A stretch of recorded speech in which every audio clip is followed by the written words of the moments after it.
All right, Foxborough Fire, we got workout number 2 coming at you here. We have a rotating through some strength movements in the beginning and then a nice fun workout after. All right, so what we got here for the first part, we are gonna be rotating through for 5 sets. Okay, you have 10 banded pull aparts, then you have 10 each arm of a dumbbell strict press, and then 5 hand release push-ups. All right, so this is 5 times rotating through your own pace. It's not a sprint, it's not for time, but for quality.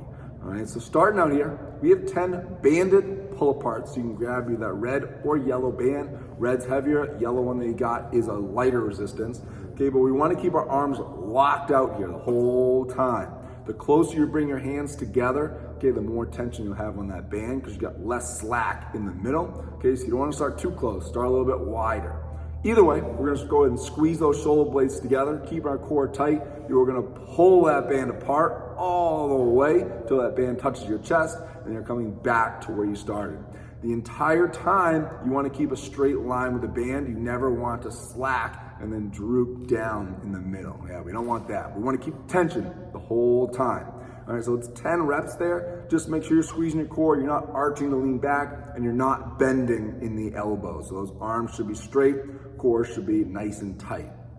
Once you get 10 of those banded pull aparts, you have 10 each arm of a dumbbell strict press. All right, so starting out with a lighter to moderate weight, you can always add weight each set, okay? But we're starting out with that dumbbell in the front rack position with that elbow super high, feet underneath the hips, and your core super tight. You're gonna take a deep breath in, we're breathing out, driving that dumbbell straight up over the shoulder, bicep ends up to the ear. When you come back down, just make sure that elbow comes slightly in front and to the side, and we're just resetting at the shoulder. So it's not a balance and going super fast, it's slow and controlled, so that way we can kind of know if the weight's too heavy or too light. And if it feels super light by rep 8 and 9 and 10, you can definitely go up and wait for the next set. Because come rep 6 and 7, that weight should start to feel a little bit heavy, but not too heavy where we're arching and leaning back. All right, so we want to keep our chest up, not back like that. All right, so you got 10 each side there, and again, you can increase weight each set.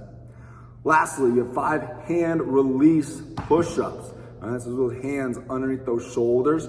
Okay, we can start with the easier option, which is on our knees. Okay, so this is keeping our core tight, hips and shoulders going down together, just our chest is touching the ground, and then we are taking our hands off the floor and then replanting them back down and then pressing up. When you take the hands off the ground, you're not relaxing, you're not hanging out down there. Okay, you want to keep tension the whole time so your whole body's working, okay, during your 5 reps, don't do 10. If that's super easy, you're gonna go ahead and go with the knees off of the ground. So now it's the same thing, just make sure the hips and shoulders travel down together, just that chest is touching the ground, not your hips, okay? But you're keeping your core tight, you're squeezing your butt, everything's solid the entire time, all right? If the hand release is too hard, you can just keep it a regular push-up, making sure your chest touches the ground. Or if you can't do a knee or push up like this, just pick an elevated surface, whether it's a box that you have there, something that can get you up off the ground to make it just a little bit easier. All right, we're rotating through there, again for 5 sets. After, you have an AMRAP 12. All right, it's gonna be 9 calories on the bike with a sprint pace, and then 12 each arm of an alternating dumbbell push press. This is with 2 dumbbells. Oh boy. But your goal here, it's a sprint pace on the bike. It is an AMRAP 12, so it's as many rounds as you want to get or can get in 12 minutes, okay, of the 9 calories on the bike and the 12 per arm of the alternating dumbbell push press, but you're gonna get a 30-second rest after each round. So that's why we want the sprint pace on the bike, okay, because you do get a rest after you complete a full round. So go all out on that bike, try and keep a high max effort on it.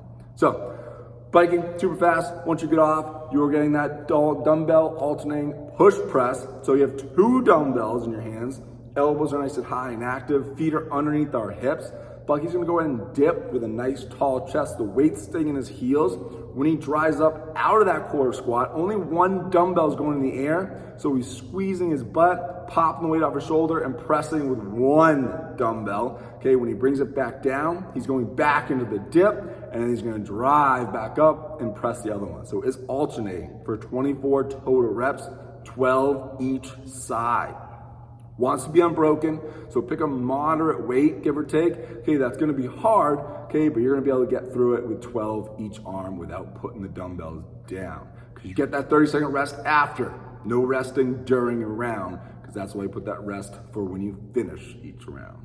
All right, so again, it is 12 minutes, get as many rounds as you can get in. We wanna get in at least 5 rounds, all right? So try and aim for those 5 and try and maybe even get 6 or 7. Have fun with it.